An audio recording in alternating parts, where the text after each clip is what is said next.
Welcome to the CMO Spotlight, and I'm so excited today to have the Chief Marketing Officer of Emmy Squared, Sergio Perez. Welcome, Sergio. Joe, it's good to see you, and thank you for having me. I'm looking forward to talking all things pizza, marketing, and cold weather, maybe. Yeah, exactly. Well, yeah, at the time of filming this, there's like snow here in the Southeast, which is not a normal thing. So everybody bundle up if you're, seeing this while it's still cold wherever you are. But I'm excited about this conversation. And I've actually known Sergio. I've known you since I think you were here in Atlanta at Bojangles when we first met, and then you went to work for Emmy Squared. Actually, before you went to Bojangles, we met when Yeah, you were back at at Ascent. Yeah, it was Huddle and yes, Perkins. Ascent. Yeah, Huddle House and Perkins restaurants. yeah. Right, exactly. Then you moved to Charlotte to go to work for Bojangles, and then about uh, I say 6 months seven to ago. eight Yeah, months, yeah, 6 months yes. ago, went to work for Emmy Squared. So I wonder if we could just start the conversation with your telling me a little bit about Emmy Squared as a company, like how big or small is it? How many, restaurants do you have? And tell us a little bit more about the restaurant. Then we'll get into a little bit about your path to getting there and as well as your role as CMO. For sure. Well, first, I'm really excited to talk about Emmy Squared. I think it's one of the best kept secrets in New York City. We started in 2016 in Brooklyn. We're specialized in Detroit style pizza, award-winning burgers, and elevated cocktails. And what's interesting about Emmy in terms of how we operate as a brand is I think we have a couple of pillars that make us quite unique. One, from a menu perspective, it's rare to have pizza, burgers, plates, shareable sandwiches, and then a full bar. That's sort of a unique proposition we have in terms Hmm. of if for whatever reason you're not feeling pizza today, we have excellent salads and sandwiches and other things on the menu that you can pair. Second is really our commitment to culinary, excellence. We use the best pepperoni you can have in the country, and Nesso pepperoni. We use King Arthur's flour, which is as good of a flour as you can get. And so we don't cut any corners in terms of how we think about food. There's like real cooking happening in the kitchens. Our sauces are made from scratch every day. We use the best source ingredients we can use. And while we can take some shortcuts and while we could make some things to make the kitchens run more efficiently or more profitably, we think that the quality of the ingredients really matters. And then three is really the local flair. We operate in places like Atlanta, Nashville, Charlotte, DC, Philadelphia. We just opened up in Vegas, and every single restaurant is really a bit of a community hub. Every restaurant is designed differently to fit that neighborhood, and so if you're in Atlanta and you walk into Brickworks, that looks very different than if you walk into the Glenwood location. And part of it, again, is the importance of owning that neighborhood, being almost the modern version of Cheers, where you come in for, a drink or a bite or a date night, or, you just want to, like I said, a quick lunch. And so, again, those are kind of the three important pillars for the brand. We operate 29 restaurants, again, across mostly, the east part of the country. We're making a bit of an expansion on the west, but again, it's all about high quality ingredients and food and delivering that in the local flavor. We like to, call ourselves Detroit style Brooklyn soul because, Detroit style is not just about the style of pizza, but it's the history of Detroit, right? It's the sort of elbow grease and the love and craftsmanship of making things from scratch that are hard to make. And Brooklyn is, one of the best places where you can have food and flavors, international flavors across the board. And so we're a merge of those two great cities in terms of how we think about the brand. Awesome. And I'm assuming that the 29 restaurants are all company owned. It's not a franchise model at this point. That is correct. So all company owned. We do have one licensee agreement, which is Mm. in Santa Monica, but we might have some news to share in that front later in terms of franchising. But right now, we're building at a community at a time. Awesome. Okay, so tell me about your role as CMO, what that entails, because I mean, you've gone from some larger companies to a smaller company, but a more elevated role as Chief Marketing Officer. So, what are the things as Chief Marketing Officer of Emmy Squared that you're focused on? Yeah, so look, we're undertaking the largest and most aggressive brand evolution the brand has seen. Although we're young in our history in terms of 2016, being founded in 2016 in Brooklyn, we're working through really solidifying our position as a leader in Detroit style pizza. New brand work, everything from brand positioning to brand strategy. We're undertaking that side of the business. Second is around a more aggressive digital transformation. We know pizza, does quite well from an online ordering and delivery perspective, and so elevating our digital function in terms of making it easy or for people to find us, to be able to order from Emmy.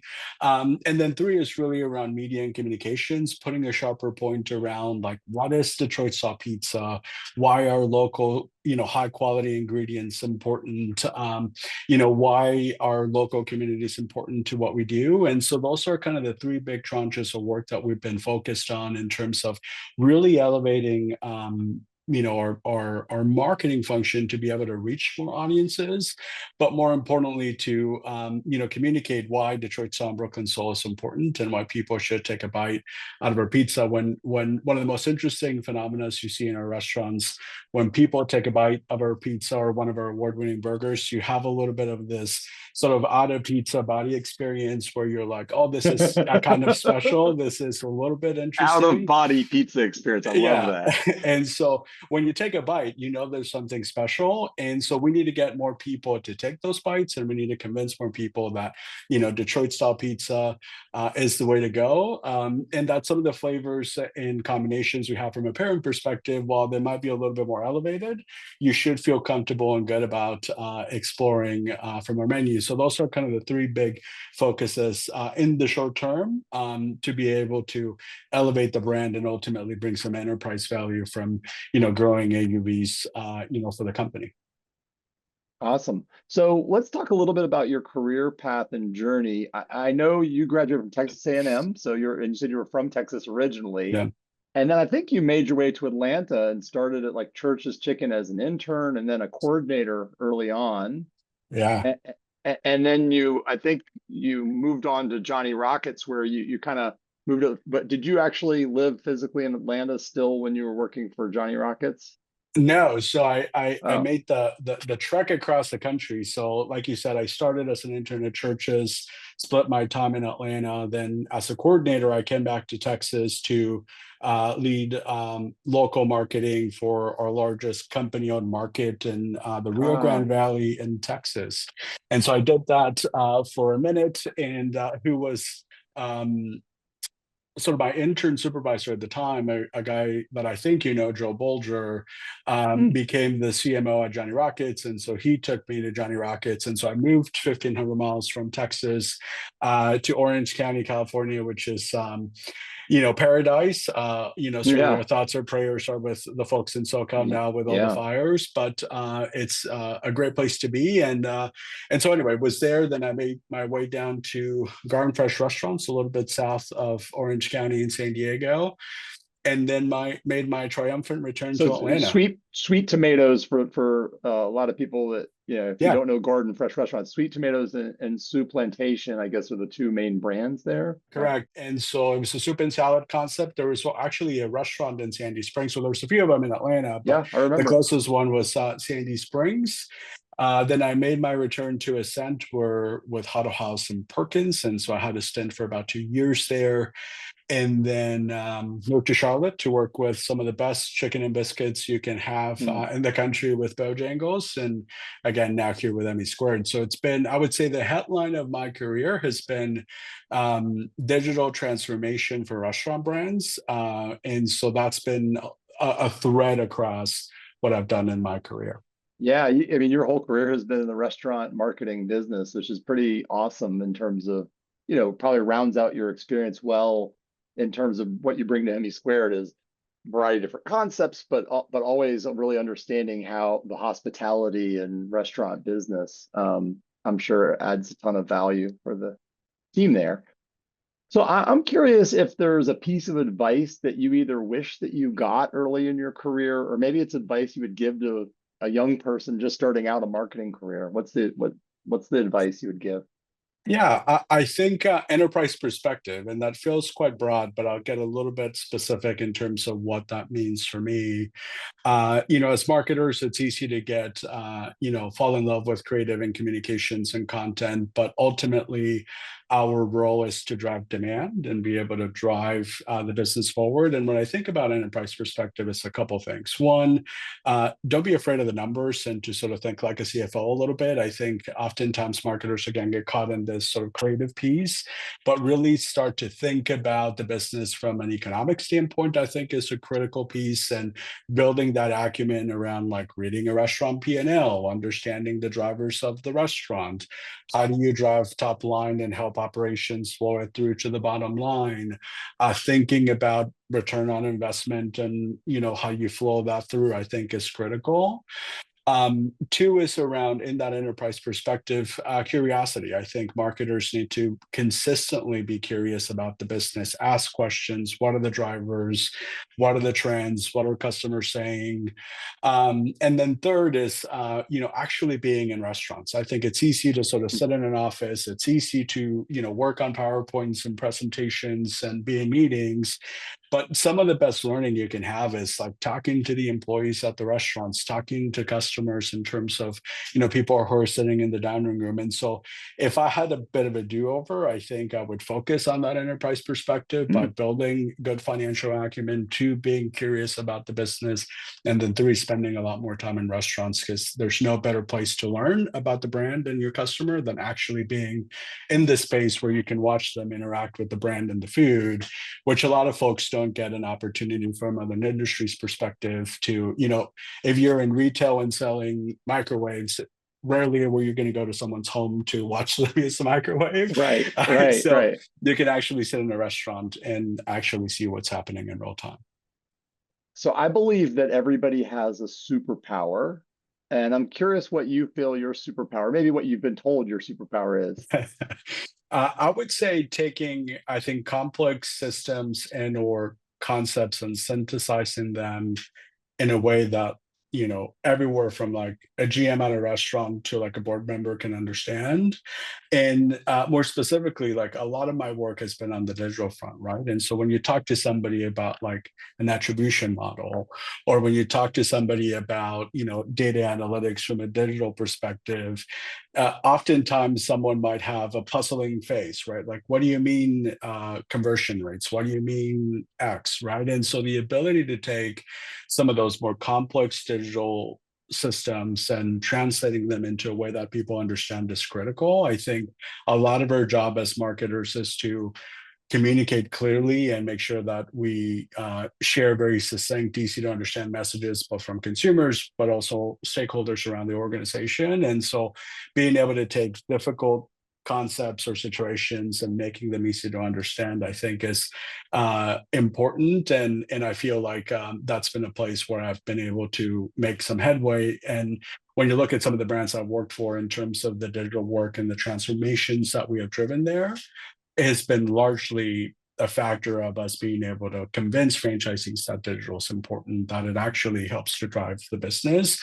And so anyway, that's what I would say. But other folks might have other thoughts around what the superpower is, but I think that's the one for me.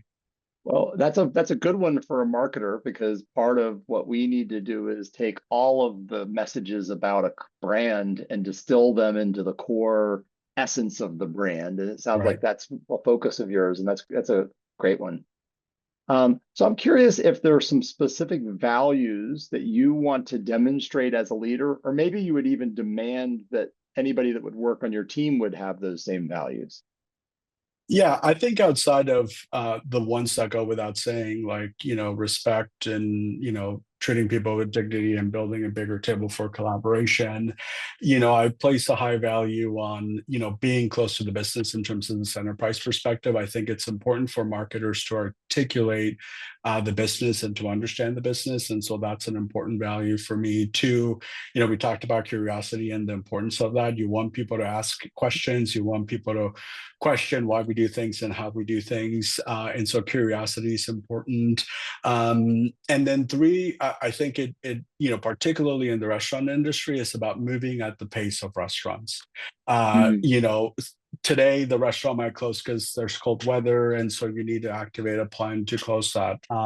COVID was a really good example of how restaurants, and I mean the world as a whole, use speed as a competitive advantage. And so you want people to be able to understand the business, to be curious about the business, and then to be able to move and implement programs quickly to be able to again work at the speed of restaurants. There's a recent offices are called restaurant support centers because we are reactive to some of the stuff that's happening on the ground.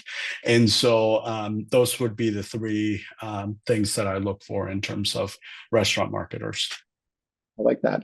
I'm curious where you find inspiration for your team outside of the restaurant and outside of, the restaurant support headquarters. Where do you find inspiration that you can share with your team? Yeah, I mean, I'm a big fan of like, look, still looking at advertising is powerful, and so whether you are on social, whether you're on, watching something like the Super Bowl and you see a creative piece there, I think it's important to consistently look at the industry and see how they're communicating. What are right now there's a big theme around value, and a lot of QSR brands focusing on value, and so looking at, advertising and social is, I think, a great place for inspiration. Like being close to the cultural relevance of what's happening in the world around us is an important place for inspiration. And the power of social, so many stories of, a tweet going viral or something happening in the space that leads to a reaction, that I think it's always a good way to find inspiration for new ideas, for sure. Okay, I have a curveball question for you. What time is actual bow time? It's always about time. It's always bow time. It's always about time. And so yeah, look, bow time is about getting together with your favorite people around your favorite, chicken and biscuits. And so bow time can be 6 a.m. when you're walking to the office with your Cajun filet biscuit. It could be at a tailgate getting ready for a football game, or it could be a family dinner night over, a big box of chicken. And so anytime is bow time, I would argue. Fair enough. So if maybe I should go into the Bojangles offices, there's a few clocks that it says bow time all around. And so, again, anytime is bow time in the Fair enough. South. Okay, and then we'll have to figure out what time is Emmy Squared time as Yeah, well. I would argue it's also at any time. Fair enough. Okay, well, I'm going to shift gears. So here at Setup, we're marketing matchmakers, and we bring together marketing agencies with brands or brands with agencies that maybe need support. And so we're not on the agency side, we're not on the client side. We live in that space in between. Sure. But that makes us students of that relationship and really understanding that relationship between the two. And so I'm just curious about how you work with marketing agencies, either at Emmy Squared or maybe even your previous life at one of the other stops. Just how do you think about your agency relationships? The answer will sound like amateur hour, but I believe it, and I think it's true more than ever, which is you really need to think about the agency as an extension of the team, and Mhm. really as a strategic partner for you to move the business forward. On not a side gig, but I'm women deficient, and so I'm Minerva administered, and so I think about agencies, to your point, from a matchmaking perspective, a lot like a marriage or a relationship.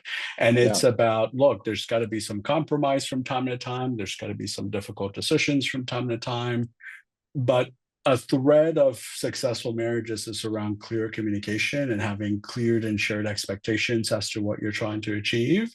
And so I think of agencies as a true strategic partner to the team that's supposed to be helping you move the business forward. And so anyway, that's how I've always interacted with agencies. And it sounds like then your perspective would be more leaning on the side of sharing more information and bringing them inside the kimono, so to speak. Like, here's what our budgets are, here's what our strategic initiatives are, so that they can strategically help you versus some want to keep their agency somewhat at arm's distance and not share that information. Agreed. Look, I think for agencies to be able to do their job effectively, they have to have as much input and information as possible to come back with you with solutions that are actually going to solve whatever it is that you're trying to solve for. And so I'm a big fan of, to your point, opening up the books and saying, like, here's all the sales data, here are the trends, here's what we're hearing from customers, here are all our plans. Like, if we are serious enough to marry an agency, we should be serious enough to open up the books and say, here is everything that you're getting with us. And so again, I think it's critical to share, and it's also critical if we have multiple agencies to do it at the same time and to be able to hear it all at the same time and be able to collaborate and find those moments of synergy. And so yeah, I mean, I think the more you can share, the stronger the recommendation or plans are going to be. Yeah. So I'm curious if there are certain disciplines of marketing that you want to keep always in house because you feel they're super core to your business. And maybe there are other disciplines in marketing that you really like getting an external either perspective or expertise from agencies. Yeah, I think two of the things that I like to keep in house, for the most part, are, creative and communications, whether that is social or, PR, traditional PR. But look, no one knows the brand better than the folks working on the brand, and nobody understands the consumer better than the folks working on the brand. And so those things that have a lot more interaction with customers, that are communications and creative driven, I like to keep those in house, just because we can control that, also from a speed perspective. But more functional things like web development, media buying, some that require a lot more tactical expertise and might be more laborious, Yeah. are best to sort of hand off to other folks who can keep up with the latest technology from a web perspective, the latest, rules around security, and, so on and so forth. And so anything that requires more tactical expertise, I think is best to offset to an agency. Makes sense. I also think it depends largely on your organization. There are companies with a giant internal marketing So team. They may need less external support. And then there's some with a smaller internal team that have to lean on external support even more. And I'm sure that depends, from company to company, it varies, obviously. yeah, for sure. I mean, when you think about an enterprise like Bell that has a larger, marketing function, you want to get more specialized in-house and take some of those costs internally, because it's better to, for example, hire a community manager versus having an agency do that, for example, right? Versus that Emmy, that is more of an emerging brand, you need more of those pieces externally, just because Yeah. it's easier, to handle from that perspective. Yeah. So we often, as marketers, work with non-marketing functions of the organization. And I think sometimes other functions deem themselves amateur marketers and think that they know how to do marketing. So I'm curious, how do you demonstrate the value of marketing to the non-marketing functions within your organization? Yeah, look, I like to let the data and the sales really speak for the work. And, for example, at Emmy, a lot of our marketing activity is more from a performance marketing perspective, that we can track. We took this action on a delivery ad, for example. Here's what happened. Here's the result. And so I think Hmm. for me, what has been helpful in terms of bringing other folks along, is showing how our marketing activity, whether it's media, whether it's promotions, whether it's partnerships, whether it's a new menu item, is actually driving the business from a sales and transactions perspective.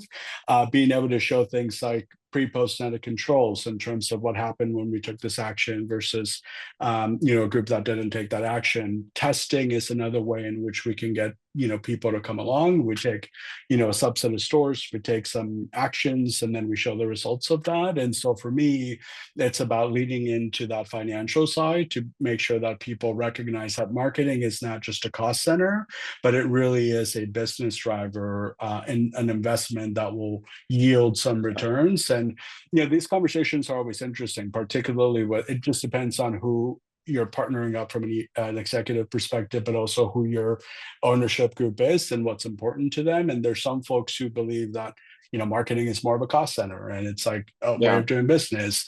But for me, it's important to align at that top level and saying like marketing is actually a business driver, and here are the KPIs that we're going to show that demonstrate that we're actually a business driver versus just a cost center. I love that. I'm curious if there's a campaign either at Emmy Squared or maybe in a previous life, at Bojangles or before that, or a program or something that taught you a great lesson, either because it was a flop and you needed to learn some valuable lesson that Yeah. would inform you in the future, or maybe it was a big success that you'd like to try to emulate again in the future.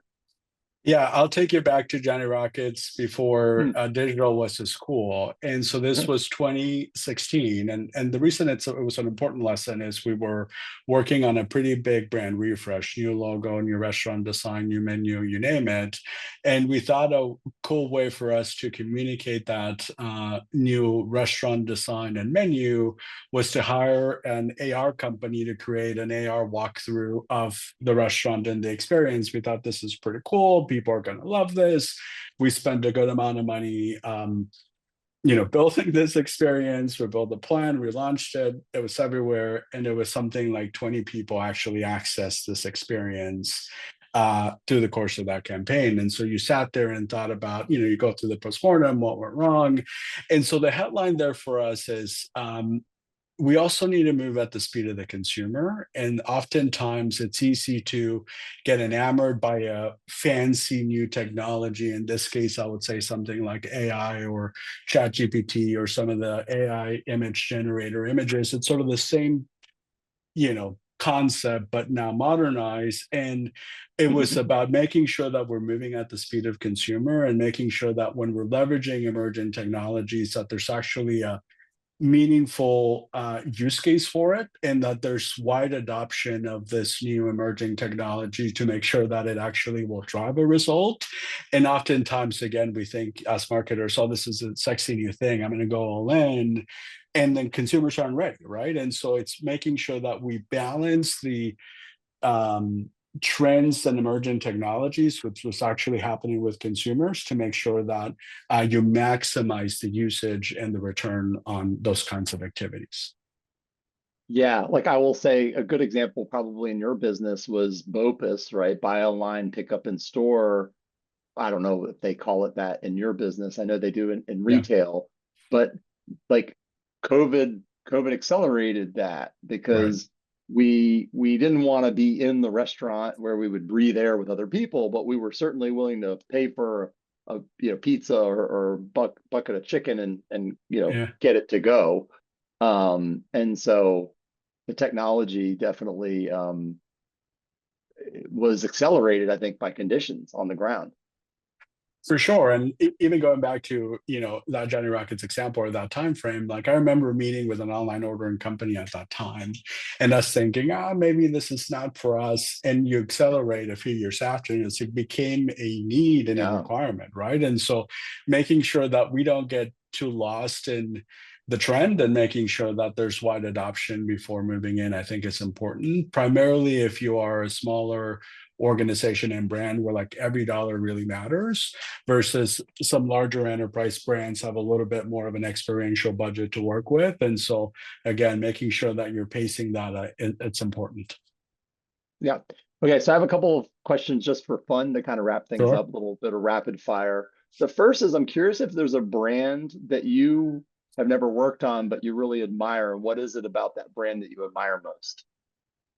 That's a good. I wouldn't be a real Texan if I don't say Whataburger. Whataburger, for me, has always been a brand that I've admired, not only because they're just a good Texas brand, and what I mean by that is, look, they work hard, they do the right thing, they take care of their customers, they take care of their employees.